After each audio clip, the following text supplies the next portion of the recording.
Hello दोस्तों, कैसे हैं आप सभी। आशा करती हूँ आप सभी अच्छे होंगे। एक बार फिर से कला मास्टर के यूट्यूब चैनल पर आप सभी का स्वागत है। जैसा कि कल ही मैंने बताया था कि आज की डेट में हम लोग अजमेर शैली और नागौर शैली के बारे में पढ़ेंगे। तो सबसे पहला पॉइंट आपके लिए यही बनेगा एग्ज़ाम के लिए कि अजमेर शैली किस शैली की उपशैली है। तो आपको पता होना चाहिए कि अजमेर शैली जो है मारवाड़ की उपशैली है, नागौर भी मारवाड़ की ही उपशैली है। तो सबसे पहले देखेंगे अजमेर शैली के बारे में। तो आइए, जैसा कि अभी देखते आ रहे हैं, अजमेर शैली के बारे में नहीं, सबसे पहले देखेंगे अजमेर राज्य की स्थापना किसने की। कल ही मैंने बताया था कि जिस राज्य की स्थापना होगी, जिस शासक ने किया होगा, उन्हीं के नाम से मैच करता हुआ उस क्षेत्र या राज्य का नाम रखा गया है। देखिए, अजमेर राज्य की स्थापना भी अजय पाल चौहान ने की है। तो अजय से थोड़ा सा मैच कर रहा है अजमेर। अजय पाल चौहान द्वारा अजमेर राज्य की स्थापना की गई। अगर आपसे एग्जाम में पूछा जाए कि अजमेर राज्य की स्थापना किसने की, तो आप क्या आंसर देंगे? अजय पाल चौहान जी। अब देखते हैं अजमेर शैली का उपनाम, यानी कि इसके और कौन कौन से नाम थे। तो अजमेर को राजस्थान का हृदय स्थल अथवा राजस्थान की कुंजी कहा जाता है। और ऐसा जो है कौन कहते हैं? Colonel Tod. कर्नल टाड जो है राजस्थान को अजमेर को राजस्थान का हृदय स्थल अथवा राजस्थान की कुंजी कहते हैं। क्या आपको पता है भारत का हृदय स्थल किसे कहा जाता है? अगर आपको पता होगा तो कमेंट बॉक्स में ज़रूर लिखिएगा। वैसे हम बता भी देते हैं, भारत का हृदय स्थल भोपाल को कहा जाता है। मध्य प्रदेश की जो राजधानी है भोपाल। तो पूरे इंडिया का अगर हृदय स्थल की देखें तो भोपाल को कहा जाता है। लेकिन यहाँ पर आपके लिए वो नहीं इम्पॉर्टेंट है भारत का हृदय स्थल किसे कहा जाता है। आपके लिए इम्पॉर्टेंट क्या है? अजमेर को जो है राजस्थान का हृदय स्थल कहा जाता है, क्योंकि ये आपके सिलेबस से मैच कर रहा है। और क्या कहा जाता है? राजस्थान की कुंजी। और कौन कह रहा है? कर्नल टाड ऐसा कहते हैं। अब देखते हैं दूसरा पॉइंट। अजमेर को जो है हिंदू मुस्लिम एकता का उदाहरण माना जाता है। अजमेर जो है हिंदू मुस्लिम एकता का उदाहरण माना जाता है, यानी कि यहाँ पर हिंदू मुस्लिम बहुत प्रेम से रहते हैं, उसी को तो एकता कहेंगे। यूनिटी, अर्थात यूनिटी मतलब मिलजुल कर रहते हैं। एकता का मतलब ही होता है संगठन। तो अजमेर जो शहर है राजस्थान का है, उसको जो है हिंदू मुस्लिम एकता का उदाहरण माना जाता है। और इसका एग्जाम्पल बताते हैं ऐसा क्यों कहा जाता है। देखिए, सबसे पहला पॉइंट है प्रसिद्ध हिंदू तीर्थ स्थल पुष्कर अजमेर में है। देखिए, हिंदू तीर्थ स्थल है और आपको पता ही है पुष्कर मेला कितना बड़ा मेला लगता है, यहीं पर लगता है। जो ये तीर्थ स्थल है अजमेर में, पुष्कर मेला अजमेर में लगता है। आपके एग्जाम में ये ही पूछा जा सकता है पुष्कर मेला कहाँ लगता है। तो आपको पता होना चाहिए पुष्कर मेला, ये आपके एग्ज़ाम के लिए इम्पॉर्टेंट है ये मेला पुष्कर, क्योंकि आपके सिलेबस से मैच कर रहा है पुष्कर मेला। और ये तीर्थ स्थल जो है पुष्कर, इसी के आसपास पुष्कर मेला, इसी के नाम से पुष्कर मेला लगता है और ये अजमेर में स्थित है। मेला भी यहीं पर लगता है। अब दूसरा देखें, दूसरा पॉइंट है कुतुबुद्दीन ऐबक ने यहीं पर अढ़ाई दिन का झोपड़े का निर्माण किया। अब देखिए, ये हिंदू तीर्थ स्थल उसी स्थान पर है अजमेर में, और यहीं पर कुतुबुद्दीन ऐबक द्वारा 2.5 दिन के झोपड़े का निर्माण किया गया। और तीसरा पॉइंट है कि अकबर ने यहीं पर अकबरी मस्जिद का निर्माण कराया तथा सूफी संत मोइनुद्दीन चिश्ती की दरगाह यहीं पर है। अब देखिए, एक ही जगह पर हिंदू मुस्लिम के कितने तीर्थ स्थल बन रहे हैं। इसीलिए कहा जा रहा है कि अजमेर शहर जो है हिंदू मुस्लिम एकता का प्रतीक है, क्योंकि यहाँ पर हिंदुओं के तीर्थ स्थल भी हैं, मुसलमानों के भी तीर्थ स्थल हैं, और बहुत भाईचारा और प्रेम से रहते हैं हिंदू मुस्लिम। इसीलिए कहा जा रहा है कि अजमेर जो है हिंदू मुस्लिम एकता का उदाहरण है। अब अगला पॉइंट अगर देखें तो अजमेर के प्रमुख कला केंद्र कौन कौन से माने गए हैं। कौन कौन से माने नहीं गए हैं ही कला केंद्र। देखिए, पहला है मसूदा। ये जगह का नाम है मसूदा, ना कि कलाकार। लग रहा है कलाकार का नाम है, लेकिन देखिए यहाँ पर क्या लिखा, अजमेर के प्रमुख कला केंद्र। तो ये मसूदा जगह का नाम है। कला केंद्र जो अजमेर का है एक मसूदा हो गया। यहाँ के जो कलाकार हैं माधोजी एवं राम। मसूदा जो जगह है अजमेर की, कला केंद्र है अजमेर का, वहाँ के प्रमुख चित्रकार कौन है? माधोजी एवं राम।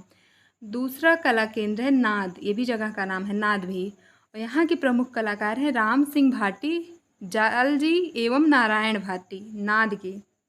अब तीसरा जो कला केंद्र है अजमेर का, जुनिया। जुनिया के चित्रकार हैं चांद। ये इम्पॉर्टेंट है। अजमेर शैली में सबसे ज़्यादा इम्पॉर्टेंट ये जुनिया कला केंद्र और चांद नामक चित्रकार बहुत इम्पॉर्टेंट है। आपसे अगर अजमेर शैली से कोई क्वेश्चन पूछा जाएगा तो इसी से पूछा जा सकता है, जुनिया और चाँद से। तीसरा कला केंद्र है सांवर, और यहाँ के चित्रकार कौन है अजमेर शैली के? तैयब। ये इधर जो लिखा है चित्रकारों के नाम लिखा है, और ये जो लिखा है ये अजमेर के प्रमुख कला केंद्र के नाम है। अब देखिए खुद अजमेर एक आ गया खुद ही, और यहाँ के प्रमुख कलाकार कौन है?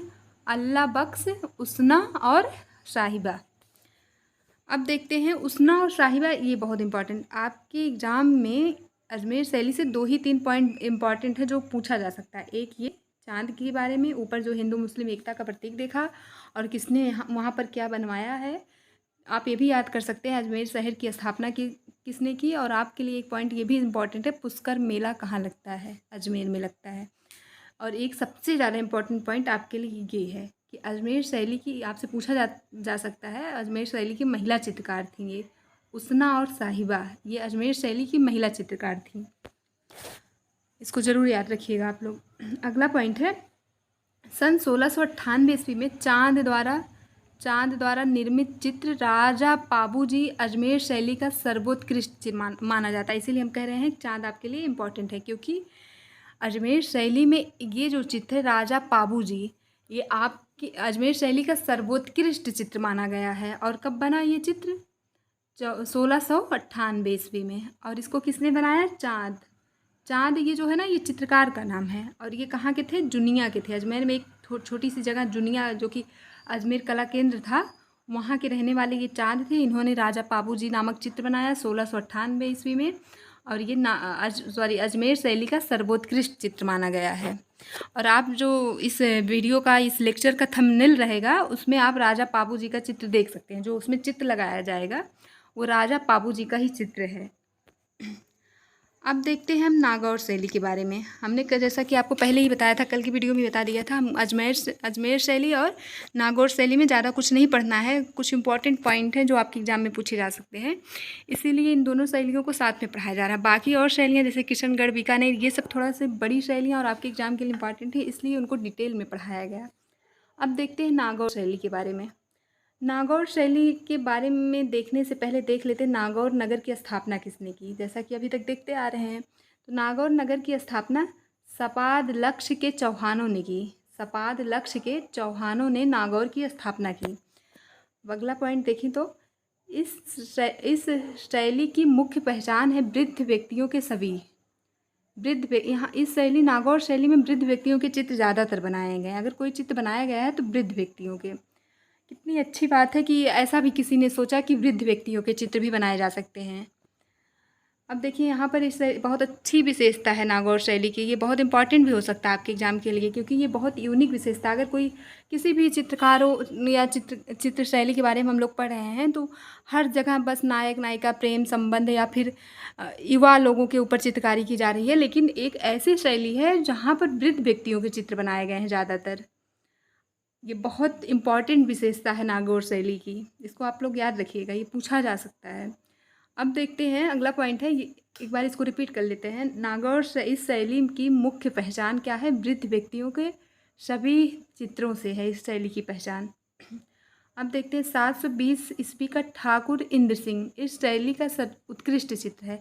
ये जो ठाकुर इंद्र सिंह का चित्र बनाया गया नागौर शैली में, ये वृद्ध थे और इस शैली का उत्कृष्ट चित्र माना गया है। और ये कब बना? 720 ईस्वी में बना। अब इस शैली का एक प्रमुख चित्रकार सिर्फ है गंगाराम। आपसे पूछा जा सकता है गंगाराम किस राजस्थान की किस उपशैली के चित्रकार हैं, तो आपको पता होना चाहिए नागौर शैली के चित्रकार हैं गंगाराम। और इसकी विशेषता अगर देखें, इसमें बुझे हुए रंगों का प्रयोग किया गया है, पारदर्शी वेशभूषा अपनाई गई है। पारदर्शी वेशभूषा अपनाई गई है और बुझे हुए रंगों का प्रयोग किया गया है। अब देखते हैं, एक नोट है आपके लिए कि तख्त सिंह, जो नागौर शैली के शासक तख्त सिंह थे, इनके समय में नागौर में भित्ति चित्रण का कार्य भी शुरू हो गया था।